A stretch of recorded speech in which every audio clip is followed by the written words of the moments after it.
इस वीडियो में हम बात करेंगे क्लास 8 के सब्जेक्ट साइंस के chapter number 4 materials, metals and non metals. तो मटेरियल के अंदर धातु और अधातुओं की बात हम करेंगे।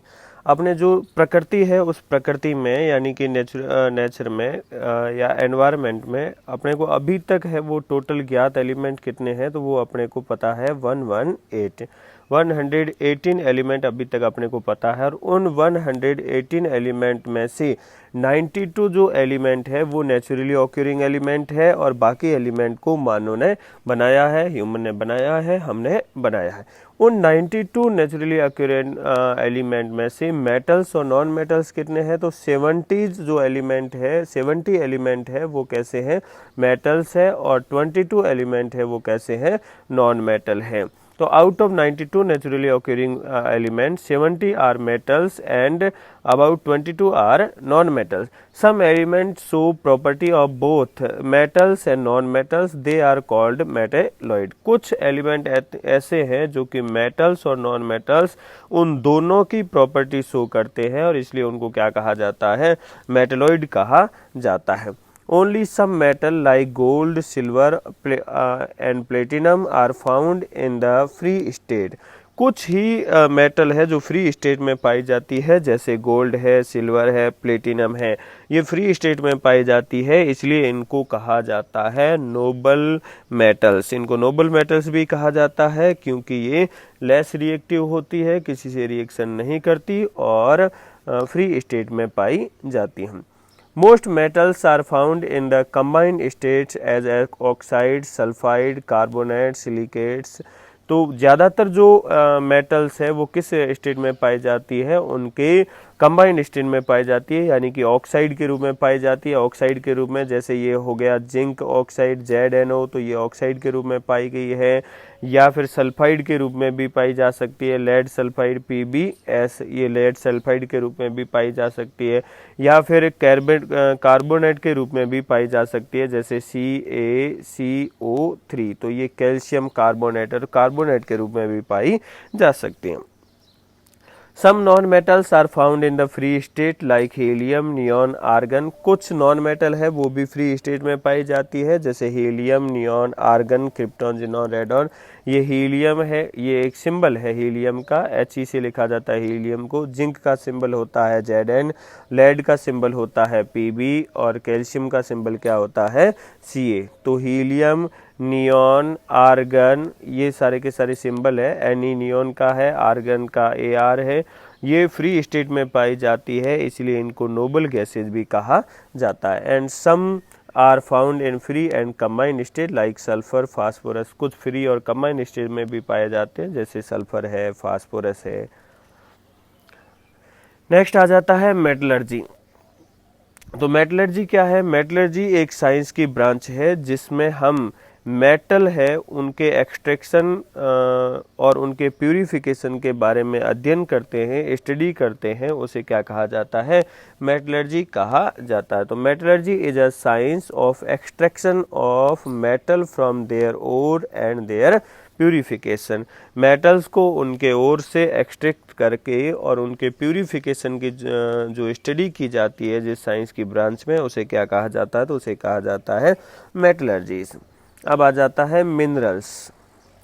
Minerals are naturally occurring substance containing one or more element or their compound. Mineral किसे कहते हैं, तो मिनरल है वो नेचर में पाए जाते हैं, या हम कह सकते हैं जमीन से, अर्थ से प्राप्त होने वाले सब्सटेंस जिसमें दो या दो से अधिक एलिमेंट या उनके कंपाउंड हो, तो उन्हें हम क्या कहेंगे, मिनरल कहेंगे। Ore is a mineral from which one or more metals can be extracted profitably। और उस मिनरल को कहा जाता है जिस मिनरल से, मान लीजिए आपने अर्थ से कोई मिनरल प्राप्त किया है, ये मिनरल है, और इस मिनरल से आपको कोई स्पेसिफिक एलिमेंट या मेटल जैसे Fe है वो ज़्यादा मात्रा में है इसके अंदर, और इस Fe को इस मिनरल से प्राप्त करना सस्ता, सुंदर और टिकाऊ हो, अर्थात सस्ता हो, सरल हो और लाभकारी हो, प्रॉफिटेबल हो, तब इस मिनरल को क्या कहा जाएगा, तब इस मिनरल को कहा जाएगा ओर। हाँ, जरूरी नहीं कि इसके अंदर एक ही मेटल हो, दो या दो से अधिक भी मेटल हो सकती है। तो ore is a mineral from which one or more metal can be extracted profitably. Metallurgical process क्या है, तो मेटलर्जिकल प्रोसेस में हम ओर है उससे मेटल है उसको प्राप्त करते हैं।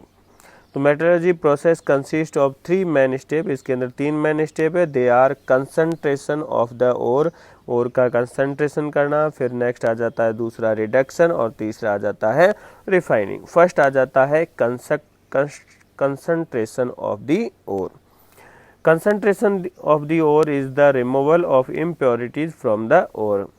जो ओर है उसके अंदर कुछ इम्प्योरिटीज होती है, उस इम्प्योरिटीज को हटाने का जो प्रोसेस है वो फर्स्ट प्रोसेस है, जिसे हम कहेंगे concentration of the ore. Second process आ जाता है वो है reduction. The process of obtaining the metal from its compound. Metal के जो कंपाउंड है उससे मेटल प्राप्त करने का जो प्रोसेस होगा उसे हम क्या कहेंगे, रिडक्शन। जैसे मेटल का कंपाउंड है जिंक ऑक्साइड, जिंक ऑक्साइड में से जिंक ऑक्साइड का फॉर्मूला क्या हो जाएगा, ZnO। तो जिंक ऑक्साइड से ऑक्सीजन अलग करके अपने को क्या प्राप्त करना है, जिंक। तो जिंक प्राप्त करने का जो प्रोसेस होगा वो क्या कहलाएगा, रिडक्शन। और लास्ट प्रोसेस आ जाएगा रिफाइनिंग। रिफाइनिंग में क्या होगा, ये जो जिंक हमने प्राप्त किया है इस जिंक का क्या होगा, purification. Refining is the process of purification of the impure metal to obtain the pure metal. Impure metal है उससे प्योर मेटल प्राप्त करने का जो प्रोसेस है वो प्रोसेस क्या कहलाएगा, तो वो प्रोसेस कहलाएगा रिफाइनिंग। नेक्स्ट आ जाती है physical properties of metal and non metal, यानी कि बाहर से देखने पर मेटल और नॉन मेटल है वो आपको कैसी नजर आएगी। तो मेटल सबसे पहले देख लेते हैं metal. Metals are solid, metals है वो कैसी होती है, सॉलिड होती है। लेकिन एक मेटल ऐसी है जो सॉलिड नहीं होती, एक्सेप्ट मरकरी, मरकरी को छोड़कर। मरकरी यानी कि पारा एक, जिसको हम किससे लिखते हैं, Hg इसका सिंबल होता है। एकमात्र ऐसी मेटल है जो रूम टेम्परेचर पर लिक्विड कंडीशन में पाई जाती है। ये रूम टेम्परेचर पर किस कंडीशन में पाई जाती है, लिक्विड कंडीशन में पाई जाती है। रूम टेम्परेचर पर लिक्विड कंडीशन में पाई जाती है। इसको अगर -39 डिग्री सेल्सियस पर हम रख दें तब ये किस में कन्वर्ट हो जाती है, तब ये सॉलिड में कन्वर्ट हो जाती है। और रूम टेम्परेचर पर ये लिक्विड स्टेट में पाए जाने के कारण ही इसका यूज कहाँ होता है, तो इसका यूज होता है थर्मामीटर में। नॉन मेटल्स, तो नॉन मेटल्स में भी सॉलिड, लिक्विड और गैसेज। नॉन मेटल है वो सॉलिड, लिक्विड और गैसेज तीनों स्टेट में पाई जा सकती है। लिक्विड में पाई जाने वाली एकमात्र जो नॉन मेटल है वो कौन सी है, तो वो है ब्रोमीन। ब्रोमीन एकमात्र ऐसी नॉन मेटल है जो कि किस कंडीशन में पाई जाती है, लिक्विड में। ब्रोमीन का सिंबल क्या हो जाएगा, तो ब्रोमीन का सिंबल हो जाएगा Br। नेक्स्ट आ जाता है मेटल्स आर हार्ड। जो मेटल्स है वो कैसी होती है, हार्ड होती है, कठोर होती है, लेकिन किसको छोड़कर, एक्सेप्ट सोडियम और पोटेशियम। सोडियम और पोटेशियम को छोड़कर। सोडियम है इसका सिंबल होता है Na और पोटेशियम का सिंबल क्या होता है, नाक। तो नाक बहुत ही अधिक मुलायम होती है, इसको हम चाकू से आसानी से काट सकते हैं। नाक का मतलब है Na मतलब सोडियम और K मतलब पोटेशियम। सोडियम और पोटेशियम बहुत ही अधिक मुलायम होती है, इसलिए इनको चाकू से आसानी से काटा जा सकता है। और इनको ये ज़्यादा क्रियाशील होती है, अभिक्रियाशील होती है, ज़्यादा रिएक्टिव होती है, इसलिए इसको किसमें सुरक्षित रखा जाता है, केरोसिन में सुरक्षित रखा जाता है। Non metals which are solid or ब्राइटल।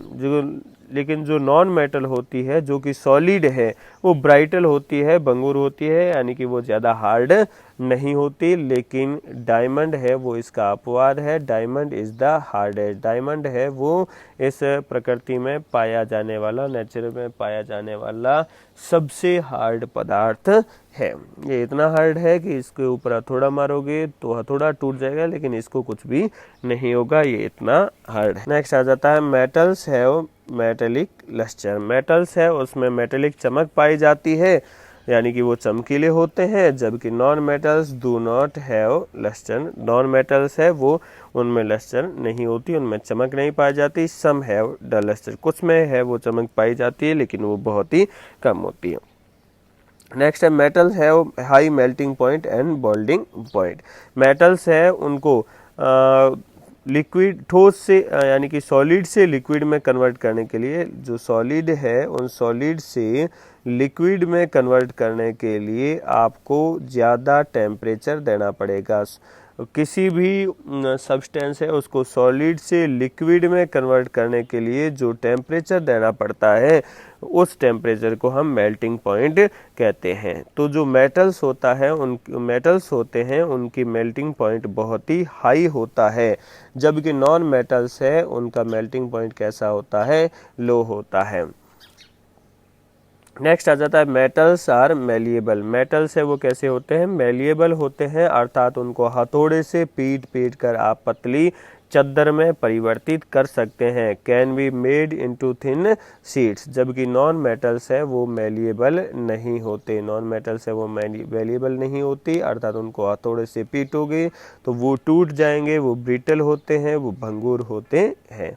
Next है मेटल्स आर डक्टाइल। मेटल है वो डक्टाइल होते हैं, यानी कि आप मेटल्स है उनको खींचोगे तो खींचकर उन्हें पतली तारों में परिवर्तित किया जा सकता है, यानी कि can be made into thin wires. जबकि नॉन मेटल्स है वो डक्टाइल नहीं होते।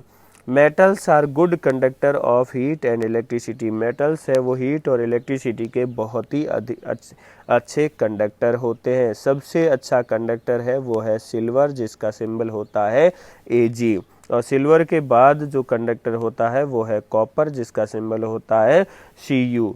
तो कॉपर और जो सिल्वर है वो इलेक्ट्रिसिटी के बहुत ही ज़्यादा कंडक्टर है। कॉपर का यूज़ कहाँ होता है, तो कॉपर का यूज़ घरों में वायर्स बनाने के लिए किया जाता है, यानी घरों में जो इलेक्ट्रिसिटी के वायर लगे होते हैं वो किसके बने होते हैं, कॉपर के बने होते हैं।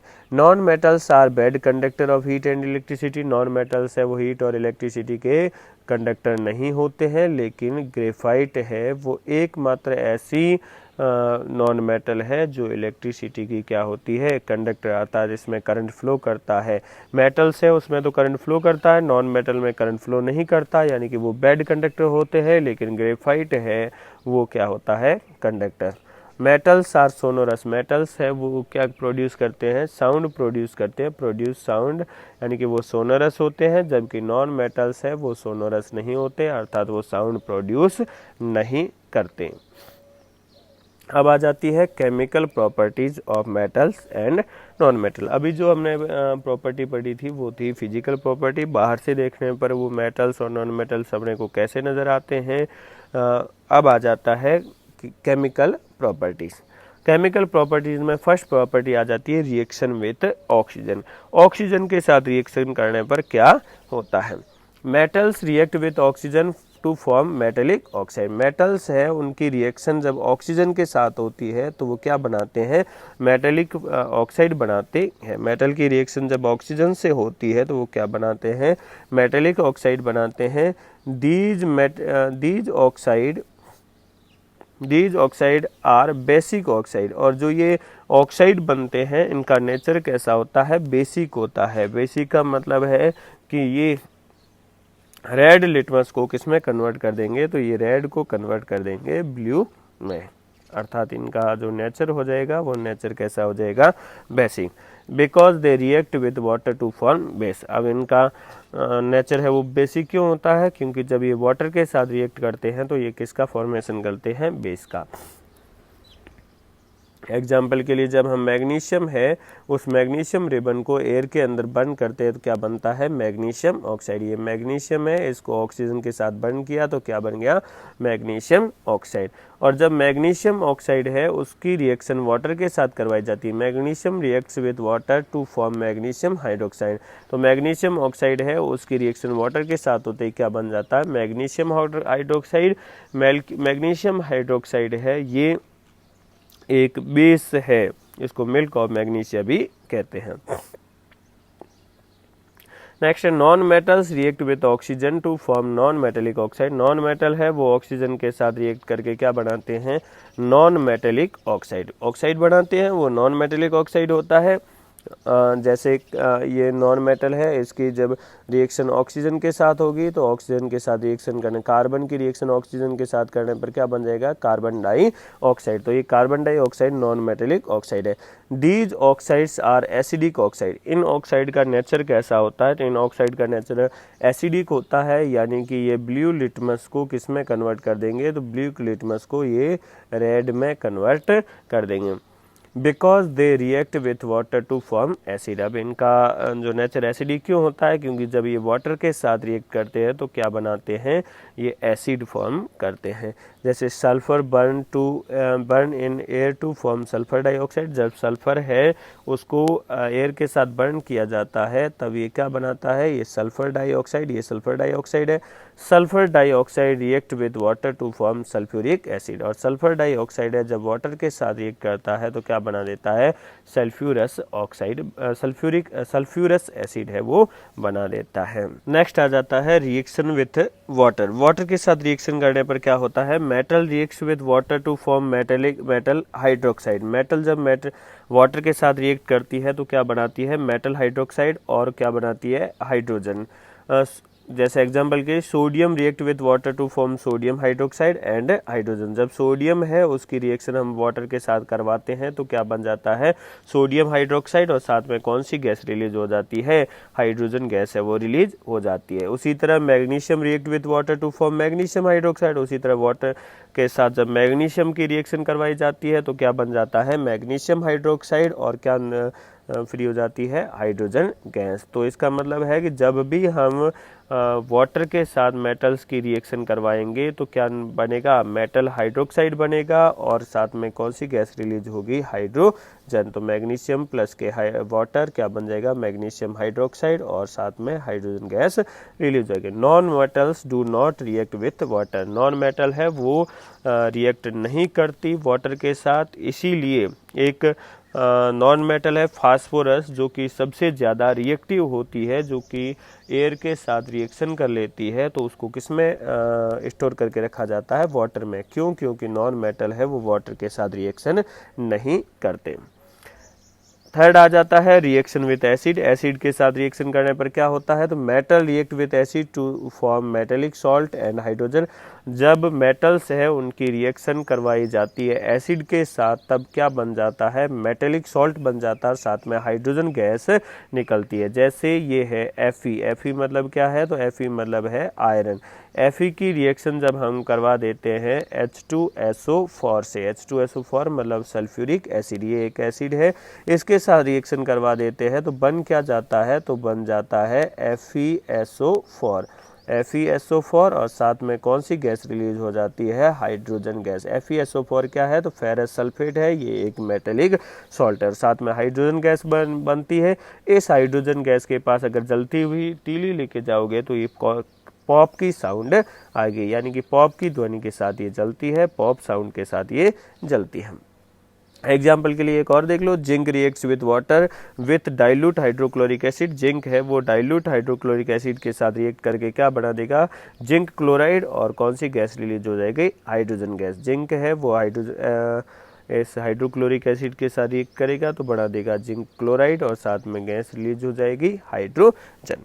Most non metal do not react with acid. ज़्यादातर जो नॉन मेटल है वो एसिड के साथ रिएक्ट नहीं करते।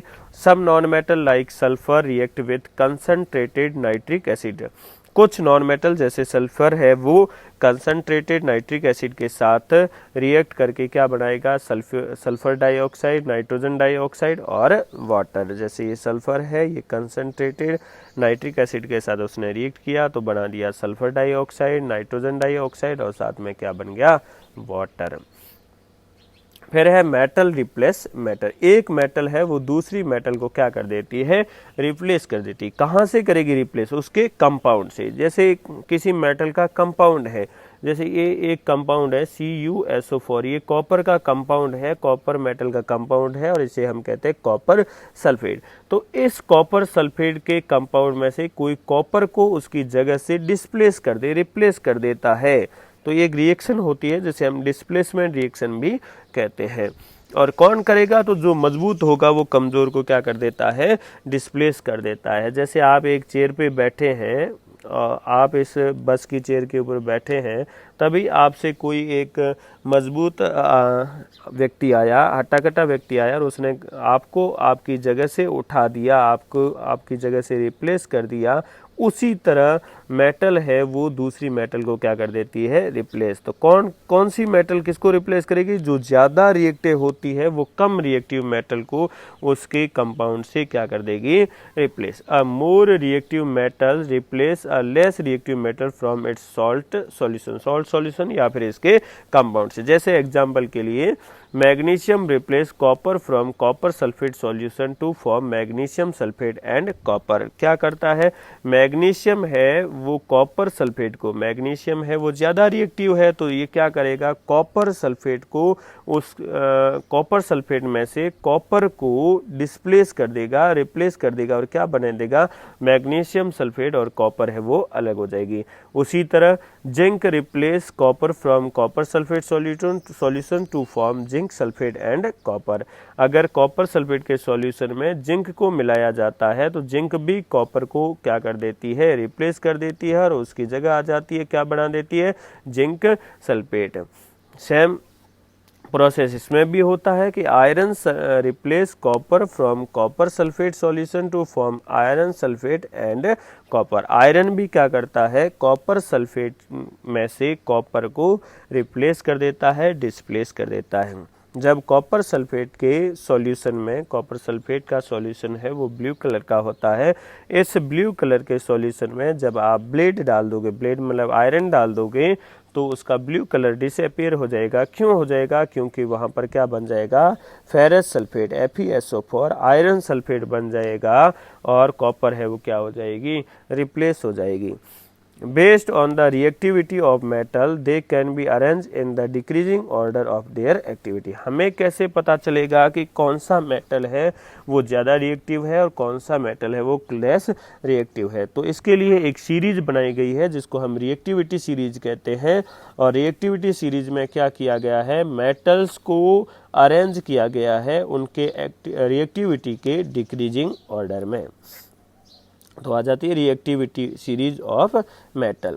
The arranging of metal in the decreasing order of their reactivity is called reactivity series of metal. Metals को उनके रिएक्टिविटी के आधार पर उनको डिक्रीजिंग ऑर्डर में व्यवस्थित करना, अरेंज करना करके जो सीरीज प्राप्त की गई है उसे हम क्या कहेंगे, रिएक्टिविटी सीरीज। तो ये रिएक्टिविटी सीरीज है जिसमें ऊपर से नीचे आने पर रिएक्टिविटी है वो क्या हो रही है, डिक्रीज हो रही है। सबसे ज़्यादा रिएक्टिव कौन सा हो जाएगा, पोटेशियम। सबसे कम रिएक्टिव कौन सा हो जाएगा, गोल्ड। गोल्ड है, सिल्वर है, ये बहुत ही कम रिएक्टिव होते हैं, इसलिए ये प्रकृति में क्या पाए जाते हैं, स्वतंत्र अवस्था में पाए जाते हैं।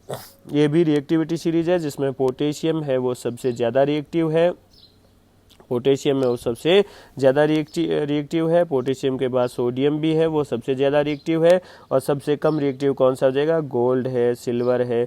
ये सारे के सारे इनके सिंबल है, ये इनके नेम है। और ये जो जिस ऑर्डर में इनको अरेंज किया गया वो है डिक्रीजिंग ऑर्डर, और वो कौन सी है, रिएक्टिविटी। ऊपर से नीचे जाने पर रिएक्टिविटी है वो कैसी हो जाती है, डिक्रीज हो जाती है। इसमें इस रिएक्टिविटी सीरीज में जो ऊपर की तरफ है वो नीचे वाले एलिमेंट को या नीचे वाले मेटल को उसके कंपाउंड से डिस्प्लेस कर देगा। जैसे पोटेशियम अपने से नीचे आने वाली सभी मेटल को उनके कंपाउंड से डिस्प्लेस कर देगी। सोडियम अपने से नीचे आने पर, उसी तरह अभी जो एग्जांपल दिया था वो लिया था हमने कॉपर सल्फेट का। कॉपर सल्फेट में आयरन मिलाने पर आयरन कॉपर सल्फेट से ज़्यादा रिएक्टिव है, तो क्या करेगा, आयरन है कॉपर को डिस्प्लेस कर देगा। उसी तरह जिंक भी डिस्प्लेस कर देगा, उसी तरह कौन कर देगा, मैग्नीशियम भी डिस्प्लेस कर देगा, रिप्लेस कर देगा। नेक्स्ट आ जाती है नोबल मेटल। कुछ मेटल्स होती है जो कि नेचर में फ्री स्टेट में पाई जाती है, किसी से रिएक्शन नहीं करती है, उन्हें हम नॉन नोबल मेटल कहते हैं। तो metal like gold, metal like gold, silver, platinum retain their luster because they do not react with air, water और acid। वो air, water और acid के साथ रिएक्शन नहीं करती, वो प्योर फॉर्म में पाई जाती है। So they are called noble metal, इसलिए उनको क्या कहा जाता है, नोबल मेटल भी कहा जाता है। अपने ऑर्नामेंट बनाए जाते हैं, वो किसके बनाए जाते हैं, वो बनाए जाते हैं सिल्वर और गोल्ड के। क्यों? क्योंकि ये किसी से रिएक्ट नहीं करते और लंबे टाइम तक क्या रहते हैं, सुरक्षित रहते हैं। Gold dissolve in aqua regia, gold और सिल्वर है ये किस में डिजोल्व हो जाते हैं, ये एक्वारेजिया में। एक्वारेजिया कैसे बनाया जाता है, तो एक्वारेजिया बनाने के लिए आपको चाहिए, एक तो चाहिए हाइड्रोक्लोरिक एसिड और दूसरा क्या चाहिए, नाइट्रिक एसिड। हाइड्रोक्लोरिक एसिड और नाइट्रिक एसिड, HCl को हाइड्रोक्लोरिक एसिड कहते हैं और HNO3 को नाइट्रिक एसिड कहते हैं। इनको अगर आप 3:1 में यानी कि 3 पार्ट लेंगे हाइड्रोक्लोरिक एसिड के, 1 पार्ट किसका लेंगे, HNO3 का, मिक्स करके जो सॉल्यूशन मिलेगा उस सॉल्यूशन को क्या कहा जाता है, एक्वारेजिया। तो aqua regia is a mixture of concentrated nitric acid and concentrated hydrochloric acid in ratio 1:3। अब 1:3 क्यों लिखा है, क्योंकि नाइट्रिक एसिड पहले लिखा हुआ है, हाइड्रोक्लोरिक एसिड है वो बाद में लिखा हुआ है, तब तो रेशियो हो जाएगा 1:3। अगर मैं कहूँ हाइड्रोक्लोरिक एसिड और नाइट्रिक एसिड का मिक्सचर है, तब क्या होगा, 3:1 होगा। प्योर जो गोल्ड है वो 24 कैरेट का होता है, प्योर गोल्ड है वो 24 कैरेट का होता है, लेकिन प्योर गोल्ड से कभी भी ऑर्नामेंट्स या ज्वेलरी नहीं बनाई जाती। क्यों नहीं बनाई जाती, क्योंकि प्योर गोल्ड है वो सॉफ्ट होता है। It is very soft and can not be use for making ornament, ये बड़ा सॉफ्ट होता है और ये ऑर्नामेंट बनाने के लिए यूज नहीं किया जा सकता। तो क्या करते हैं हम इसमें हार्डनेस लाने के लिए, इसमें कठोरता लाने के लिए क्या करते हैं, इसके साथ चांदी, सिल्वर या फिर कॉपर है वो मिक्स किया जाता है। So it is mix with some silver or copper to make it hard. Silver या कॉपर है वो मिक्स किया जाता है ताकि ये क्या बन जाए, हार्ड बन जाए। नेक्स्ट आ जाता है यूजेज ऑफ मेटल। मेटल है उनका यूज कहाँ होता है, तो सबसे पहले आ जाती है आयरन। आयरन का यूज कहाँ होता है, iron is use for making pens, nails, nut, bolts, tool, machines, construction of building, bridge आदि बनाने के लिए किसका यूज होता है, आयरन का। एल्यूमिनियम का यूज कहाँ होता है, तो एल्यूमिनियम का यूज होता है बर्तन बनाने के लिए, वायर बनाने के लिए, फर्नीचर, एयरक्राफ्ट के part, vehicles, machines, packing food and medicine बनाने के लिए किया जाता है। पैकिंग फूड को पैक करने के लिए एल्यूमिनियम फॉइल आती है। कॉपर का यूज कहाँ होता है, तो copper is use for making wire. Copper का यूज वायर बनाने के लिए होता है। वेसल्स और इलेक्ट्रिक गैजेट बनाने के लिए किया जाता है। Gold is use for making jewellery, coins, medals आदि। जो गोल्ड है उनका यूज किया जाता है ज्वेलरी बनाने के लिए, कॉइन्स बनाने के लिए, मेडल्स बनाने के लिए। उसी तरह सिल्वर का भी यूज कहाँ होता है, सिल्वर का भी यूज होता है ज्वेलरी बनाने के लिए, कॉइन्स बनाने के लिए और मेडल्स बनाने के लिए। प्लेटिनम जो सबसे हार्ड मेटल है, सबसे हार्ड मेटल प्लेटिनम है, और वो कहाँ यूज होती है, तो इसको ज्वेलरी बनाने में यूज किया जाता है और इलेक्ट्रिक गैजेट बनाने के लिए यूज किया जाता है, व्हीकल के प्लग बनाने के लिए यूज किया जाता है। प्लेटिनम को वाइट गोल्ड भी कहा जाता है, सफ़ेद सोना या वाइट गोल्ड भी प्लेटिनम को कहा जाता है। सोडियम का यूज कहाँ होता है, तो सोडियम का जो कंपाउंड है जिसको हम सोडियम क्लोराइड कहते हैं, compound are use as common salt के रूप में यूज होता है, जिसको हम सोडियम क्लोराइड कहते हैं, NaCl, ये इसका फॉर्मूला है। और कहाँ यूज होता है, केमिकल बनाने के लिए। कैल्शियम का यूज कहाँ होता है, कैल्शियम का जो कंपाउंड है उसका यूज किया जाता है सीमेंट बनाने के लिए और ग्लास बनाने के लिए। अब आ जाता है यूजेज ऑफ नॉन मेटल का यूज कहाँ किया जाता है, तो sulphur is use for making sulphuric acid.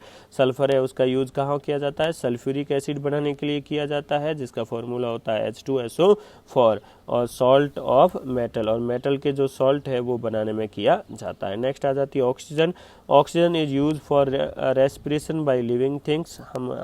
हमारे लिए, पेड़ पौधों के लिए और जितने भी लिविंग ऑर्गेनिज्म हैं उनके लिए ऑक्सीजन ज़रूरी होती है, क्योंकि वो रेस्पिरेशन में ऑक्सीजन लेते हैं और कार्बन डाइऑक्साइड छोड़ते हैं। ऑक्सीजन है वो रेस्पिरेशन में लेते हैं और कौन सी गैस छोड़ देते हैं, carbon dioxide. Burning of fuel, कोई भी फ्यूल है उसको जलाना है तो जलाने के लिए कौन सी गैस ज़रूरी होती है, ऑक्सीजन। नेक्स्ट आ जाती है nitrogen is use for making ammonia which is use for making fertiliser. Nitrogen है वो अमोनिया बनाने के लिए यूज की जाती है, और अमोनिया किसके लिए यूज होता है, तो फर्टिलाइजर बनाने के लिए यूज होता है। Hydrogen, hydrogen is use for making ammonia which is use for making fertiliser. Hydrogen है उसका भी यूज अमोनिया बनाने के लिए होता है, और अमोनिया का यूज फर्टिलाइजर बनाने के लिए होता है।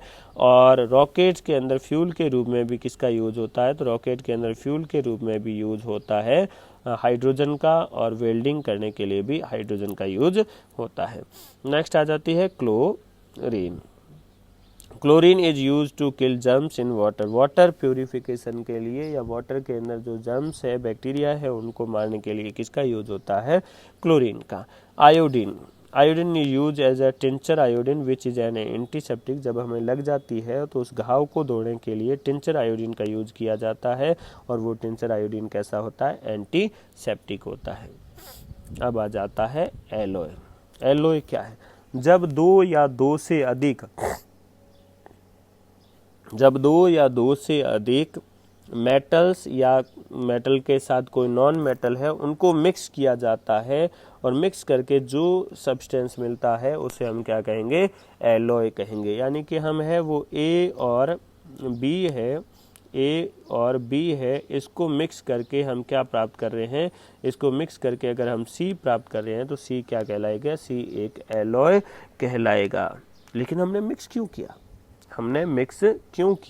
कारण क्या है, तो मान लीजिए आपके पास कोई मेटल है ए, आपके पास मेटल कौन सी है, तो कोई मेटल ए है। ए की खासियत ये है कि ए बहुत ही मजबूत है, लेकिन इसकी कमजोरी है कि इसको रस्ट लग जाती है। दूसरी मेटल आपके पास क्या है, तो दूसरी मेटल आपके पास सपोज दैट है बी, और बी की खासियत ये है कि ये कमजोर है लेकिन इसको रस्ट नहीं लगता। तो आपने क्या किया, ए और बी दोनों को मिला के क्या प्राप्त कर लिया, सी। और सी के अंदर इन दोनों के जो अच्छे गुण थे, यानी कि ए का मजबूती और बी का रस्ट नहीं लगने वाला जो प्रॉपर्टी है वो किस में आ गई, सी। तो सी में ए और बी दोनों की प्रॉपर्टी मौजूद है, और इसीलिए हमने किसका निर्माण किया है, एलॉय का। तो N alloy is a homogeneous mixture. Alloy है वो होमोजीनियस मिक्सचर होता है, यानी कि अगर आपके पास सी कोई एलॉय है तो इसके अंदर आपको नज़र नहीं आएगा, अलग अलग आप पहचान नहीं पाओगे कि ये ए है और ये बी है, यानी कि ए और बी है, इनको आप अलग अलग पहचान नहीं पाओगे। और ऐसा मिक्सचर जिसके अंदर घुले हुए सब्सटेंस है उनको आप अलग अलग पहचान नहीं पाते, उन्हें हम क्या कहते हैं, होमोजीनियस मिक्सचर कहते हैं। तो N alloy is a homogeneous mixture of a metal with other metal और नॉन मेटल। कुछ एलॉय के बारे में बात कर लेते हैं। स्टील है, स्टील किसका मिक्सचर होता है, आयरन और कार्बन का होता है। इसका यूज कहाँ होता है, कंस्ट्रक्शन ऑफ टूल बनाने के लिए, machine, tank, vehicle, ship, rail, building, bridge, dam आदि बनाने के लिए किसका यूज होता है, स्टील का। नेक्स्ट आ जाता है स्टेनलेस स्टील, किसका मिक्सचर होता है, आयरन और क्रोमियम का मिक्सचर होता है। क्या किसके लिए यूज होता है, बर्तन बनाने के लिए यूज होता है, सर्जिकल इंस्ट्रूमेंट बनाने के लिए यूज होता है। नेक्स्ट आ जाता है ब्रॉस। ब्रॉस किसका मिक्सचर होता है, कॉपर और जिंक का मिक्सचर होता है। किसके लिए यूज होता है, बर्तन बनाने के लिए, हैंडीक्राफ्ट बनाने के लिए, म्यूजिकल इंस्ट्रूमेंट बनाने के लिए। नेक्स्ट आ जाता है ब्रॉन्ज। ब्रॉन्ज किसका मिक्सचर होता है, कॉपर और टिन का मिक्सचर होता है। किसके लिए यूज होता है, स्टेच्यू बनाने के लिए, मेडल बनाने के लिए, बेल्स बनाने के लिए और ऑर्नामेंट बनाने के लिए। अल्निको मिक्सचर होता है आयरन, एल्यूमिनियम, निकल और कोबाल्ट का। किसके लिए यूज होता है, मेकिंग ऑफ मैग्नेट। नेक्स्ट आ जाता है ड्यूरिलियम। ड्यूरिलियम किसका मिक्सचर होता है, एल्यूमिनियम, कॉपर, मैग्नीशियम और मैग्नीज का मिक्सचर होता है। किसके लिए यूज होता है, बर्तन बनाने के लिए, प्रेशर कुकर बनाने के लिए, व्हीकल के पार्ट बनाने के लिए और एयरक्राफ्ट बनाने के लिए। तो ये कुछ एलॉय हो गई। नेक्स्ट आ जाता है कोरोजन। कोरोजन क्या है, तो जो मेटल्स है उन मेटल्स की रिएक्शन हो जाती है वाटर और एयर के साथ, और वाटर और एयर के साथ रिएक्ट करके वो मेटल एक ऑक्साइड बना लेते हैं, और उसके बाद वो मेटल है वो टूटने लग जाती है, नष्ट होने लग जाती है, और यह प्रोसेस क्या कहलाता है? कोरोजन कहलाता है। तो the surface of some metals get corroded when exposed to most air for a long time. लंबे समय तक अगर उनको जो नमी युक्त एयर है उसके अंदर रखा जाता है, तब वो जो मेटल है वो खराब हो जाती है, और इस प्रोसेस को दिस इज कॉल्ड कोरोजन। इस प्रोसेस को क्या कहा जाता है? तो इसको कोरोजन कहा जाता है। सबसे ज़्यादा कोरोजन है वो किस में होता है? तो आयरन में होता है, जिसको हम रस्टिंग भी कहते हैं। आयरन है वो Fe है। Fe जो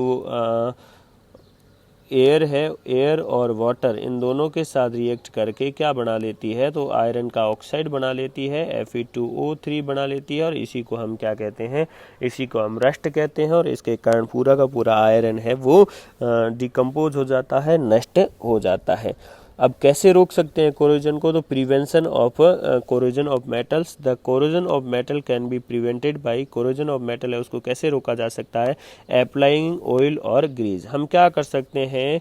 अगर मेटल है उसका कांटेक्ट है वो तोड़ दे, ब्रेक कर दे, किसके साथ? वाटर और एयर के साथ, तब वो मेटल है वो लंबे काल तक सुरक्षित रहेगी। तो हम क्या करें? ऑयल और ग्रीज है उसको अप्लाई कर दें मेटल के ऊपर, तो क्या होगा? इनका कनेक्शन है वो टूट जाएगा, किसके साथ? वाटर और ऑक्सीजन के साथ, और ये लंबे काल तक सुरक्षित रहेगी। दूसरा है अप्लाइंग पेंट, ये ज़्यादा यूज किया जाता है पेंट को अप्लाई करके। थर्ड आ जाता है गैल्वेनाइजेशन। गैल्वेनाइजेशन है वो नॉर्मली आयरन के लिए किया जाता है। आयरन के ऊपर जिंक की लेयर चढ़ाना, जिंक की लेयर चढ़ाना गैल्वेनाइजेशन कहलाता है, और इससे ये आयरन है वो लंबे काल तक क्या रहता है? सुरक्षित रहता है। तो आयरन के ऊपर जिंक की लेयर चढ़ाने की जो प्रोसेस है उसको गैल्वेनाइजेशन कहते हैं। Coating of metal with non corrosive metal like zinc. Non corrosive metal like zinc है, जिंक से कोटिंग करना गैल्वेनाइजेशन कहलाता है। इलेक्ट्रोप्लेटिंग। इलेक्ट्रोप्लेटिंग में क्या किया जाता है? एक मेटल के ऊपर दूसरी नॉन कोरोजिव मेटल है उसकी लेयर चढ़ाई जाती है, और वो भी इलेक्ट्रिसिटी का हेल्प करते हुए, और उस प्रोसेस को क्या कहा जाता है? Electroplating. Coating of metal with non corrosive metal like chromium tin by passing electricity. और फिफ्थ जो प्रोसेस आ जाता है एलोइंग, जिसके बारे में अभी पढ़ा था। एलोय करके भी हम क्या कर सकते हैं? कोरोजन को प्रिवेंट कर सकते हैं। When iron is alloyed with chromium and nickel, जब आयरन है उसको क्रोमियम और निकल के साथ एलोय किया जाता है, इट फॉर्म स्टेनलेस स्टील, और इससे क्या बन जाता है? स्टेनलेस स्टील बन जाता है, which is resistance to corrosion, और वो कोरोजन के खिलाफ क्या होता है? रेजिस्टेंस होता है, यानी कि उसको कोरोजन नहीं होता। नेक्स्ट एक्टिविटी से देख लेते हैं कि आयरन को रस्ट लगने के लिए क्या जरूरी होती है? एयर और वाटर। तो activity to show that air and water are necessary for rusting of iron. Air और वाटर है वो ज़रूरी है आयरन को रस्ट करने के लिए। क्या करना है आपको? 3 टेस्ट ट्यूब ले लेनी है। Take 3 test tube and put 1 iron nail in each. क्या करना है? ईच प्रत्येक टेस्ट ट्यूब 3 टेस्ट ट्यूब लेनी है, और प्रत्येक टेस्ट ट्यूब में एक आयरन की आपको क्या कर देनी है? नेल है वो डाल देनी है। फिर क्या करना है? जो फर्स्ट टेस्ट ट्यूब है उस फर्स्ट टेस्ट ट्यूब के अंदर कुछ कैल्शियम एनहाइड्रस कैल्शियम क्लोराइड है, ये एनहाइड्रस कैल्शियम क्लोराइड है, इनको डाल देना, ताकि इसके अंदर कुछ भी जो एयर है उस एयर को ये क्या कर सके? एब्जॉर्ब कर सके। और दूसरी टेस्ट ट्यूब है उसके अंदर आपको बॉइल्ड वाटर डाल देना, और तीसरी टेस्ट ट्यूब के अंदर आपको सिंपल वाटर डाल देना, और फिर उन तीनों के ऊपर क्या लगा देना है? कॉर्क लगा देना है। कुछ दिन के लिए 3 से लेकर 4 दिन यानी कि 3 to 4 डेज आपको इसको रख देना है। फिर आप देखोगे तो आप ऑब्जर्व करोगे कि जो टेस्ट ट्यूब ए और टेस्ट ट्यूब बी है उसमें जो नेल रखी हुई है उसको तो रस्ट नहीं लगा है, लेकिन टेस्ट ट्यूब सी है उसको उसमें रखी हुई जो नेल है उसको रस्ट लग गया है। ऐसा क्यों हुआ है? क्योंकि इसके अंदर न तो आपके एयर प्रेजेंट है, न तो आपके इसके अंदर क्या प्रेजेंट है? एयर प्रेजेंट है, और न ही इसके अंदर क्या प्रेजेंट है? वाटर प्रेजेंट है। इसके अंदर वाटर तो प्रेजेंट, लेकिन वाटर बॉइल्ड वाटर है। बॉइल करने से क्या हुआ? इसके अंदर की एयर है वो निकल गई है, तो वाटर तो प्रेजेंट है, लेकिन बी के अंदर वाटर तो प्रेजेंट है लेकिन एयर प्रेजेंट नहीं। और सी के अंदर वाटर भी प्रेजेंट है, वाटर है वो वाटर भी इसके अंदर प्रेजेंट है, और साथ में इसमें क्या प्रेजेंट है? एयर भी प्रेजेंट है, दोनों प्रेजेंट है, और इसके कारण इसको क्या हो गया है? रस्ट लग गया है। तो हम कह सकते हैं कि आयरन को रस्ट लगने के लिए एयर और वाटर जरूरी होता है। तो take 3 test tube and put 1 iron nail in each, put some anhydrous calcium chloride in one test tube to absorb moisture. Pour some boiled water from which dissolved oxygen has been removed in the second test tube. Pour some water in third test tube. Cork the 3 test tube and leave it for 3 to 4 days.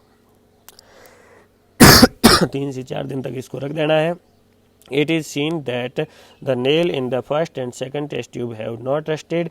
The nail in the third test tube has rusted. और ये activity show करती है कि iron को rusting के लिए क्या ज़रूरी है, एयर और वाटर.